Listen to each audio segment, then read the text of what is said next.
Propriedade dos determinantes. O objetivo da gente estudar as propriedades dos determinantes é que a gente possa facilitar os cálculos do determinante. Ou seja, se eu reconheço que existe ali uma característica, um determinado comportamento, eu já posso, sem calcular o determinante, encontrar um valor. Então, vamos estudar as propriedades para que a gente possa facilitar o nosso trabalho no cálculo de determinantes. A primeira propriedade diz respeito a uma fila nula, ou seja, uma linha ou uma coluna em que todos os elementos são nulos. Quando você tem isso, o determinante é todo dessa matriz vai ser zero. Então, olha esse caso, nós temos aqui uma linha toda nula, o determinante dessa matriz também vai ser zero. Se você calcular aqui o cofator, o que vai dar? Não vai ser zero vezes o cofator dessa matriz, desse elemento, mais zero vezes o cofator desse elemento? Então, vai dar zero. É fácil a gente pensar quando que dá zero pelo teorema de Laplace. Se você tem filas iguais ou proporcionais, o determinante também vai ser igual a zero. Então, olha só, vamos ver esse exemplo aqui. Se você tem essa matriz aqui, essas duas colunas são iguais, estão percebendo? Ao calcular esse determinante pela regra de Sarri, isso vai dar zero.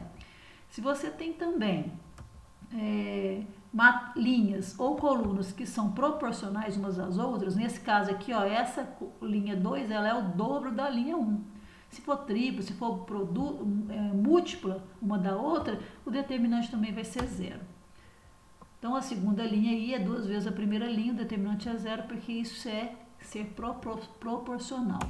Se você tem, então, agora, o determinante de uma matriz transposta, você vai ver que o determinante da transposta ela é igual ao determinante da matriz original. Então, pensando aqui, se você tem matriz 2, 0, menos 1, 5, 1 e 0, o determinante dela a gente usa usando a regra de Sarri, dobra as primeiras colunas, multiplica as diagonais principais e mantém o sinal, multiplica as diagonais secundárias e subtrai os sinais. O que você vai ter? Você vai ter, então, aqui 16, 0, menos 20, e aqui vai ser menos 3 mais troca o sinal, mais 3, 0, isso vai dar menos 1. A matriz transposta, o que é transpor matriz? O que é linha vira coluna. Então, 2, 0, menos 1 era linha, virou coluna. 5, 1, 0 era linha, virou coluna. E o mesmo com 3, 4, 8 que virou coluna. Se você usar a regra de Sarri aqui para achar, da mesma forma que você fez lá, para achar o determinante, ele vai ser igual a menos 1. Fazendo essas continhas aí, isso vai dar menos 1. Então, o determinante da matriz transposta é igual ao determinante da matriz dada.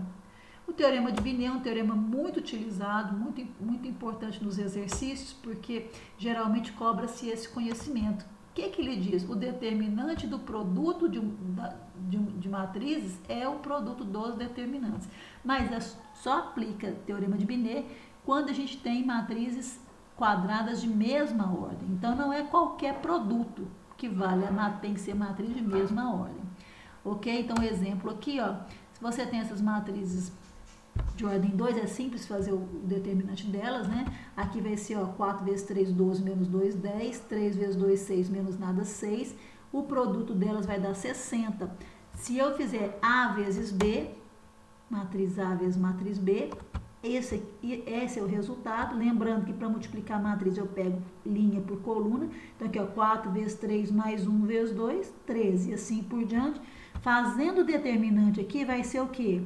13 vezes 9 menos 2 vezes 9. Isso tem que dar 60. Se você fizer esse cálculozinho, ó, 13 vezes 6 menos 2 vezes 9 é 78 menos 18, que é 60. Ou seja, o determinante da matriz produto, do produto das duas matrizes, é igual ao produto dos determinantes. Ok? Bom, próxima propriedade.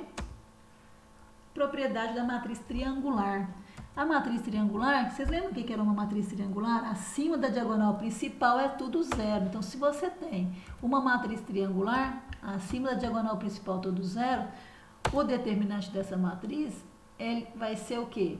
Vai ser o produto dos elementos da diagonal principal. Então, se for uma triangular superior ou inferior, sempre tiver acima da diagonal principal nulo, basta multiplicar os elementos da diagonal principal, esse vai ser o seu determinante. Então, imagina que você tem uma matriz aqui de ordem bem grande, por exemplo, se você já visualizar que acima da diagonal principal é tudo zero, o determinante basta multiplicar o produto dos elementos da diagonal principal. Troca de filas. Num determinante, numa matriz, se você trocar duas filas de posição, o determinante fica multiplicado por menos 1. Ou seja, se você conhece o determinante, por exemplo, dessa matriz, 3, 4, 7, 2, ele deu menos 22, se você trocar duas filas aqui de posição, ele vai ficar multiplicado. Por exemplo, ó, o que era a segunda linha passou para a primeira linha, então ele ficou multiplicado por menos 1. São propriedades simples, mas que a gente pode utilizar para resolver vários exercícios. Depois eu vou fazer alguns exemplos para a gente poder entender. Produto de uma fila por uma constante é uma propriedade muito importante também. Olha só, quando você tem uma fila e você multiplica essa fila por uma constante, o determinante fica multiplicado por esse mesmo número. Então, pensa, vamos fazer o determinante dessa matriz, aquele mesmo esqueminha. Então, olha, o determinante era menos 11. Agora, se você vier aqui e multiplicar a segunda coluna por menos 3, segunda coluna aqui por menos 3, você vai ter ó, menos 27, menos 9 e 3, correto? Estou multiplicando por menos 3. O seu determinante aqui, quando você fizer o determinante dessa matriz, tem que ser 33, vai ser multiplicado por menos 3. Então, ó, quando você faz isso, usando o mesmo esqueminha de sempre, a regra de Sarri, você vai ter, então, essa conta aqui, ó, tá vendo? O determinante ficou multiplicado pelo mesmo número que você multiplicou a coluna 2, por menos 3. Então, essa propriedade ela é importante porque você tem uma consequência dessa propriedade. Aqui, você está multiplicando por uma coluna. Então, agora você imagina você multiplicar pelas 3 colunas. Ou seja, se você multiplicar pelas 3 colunas, o determinante de uma matriz multiplicado por uma constante, por um número real, ele é k elevado a n vezes o determinante da matriz. Ou seja, se eu multiplicar pela matriz toda, se eu vier aqui pegar menos 3 e multiplicar por todos os elementos, o determinante vai ficar multiplicado por menos 3 elevado ao cubo, que é a ordem da matriz. Então, essas propriedades elas são bastante utilizadas em alguns exercícios, costuma aí às vezes cair em algumas seleções, alguns vestibulares. O Enem não costuma ter muita aplicação, na verdade, determinantes a gente vai ver que vai ter mais aplicação na geometria, para a gente trabalhar a condição de alinhamento de pontos e equação de reta, mas às vezes, dependendo do processo seletivo que vocês forem cursar, saber as propriedades dos determinantes é muito importante. Vou fazer alguns exercícios agora de uma listinha que tem aí, alguns exemplos para a gente poder entender como que a gente pode aplicar essas propriedades.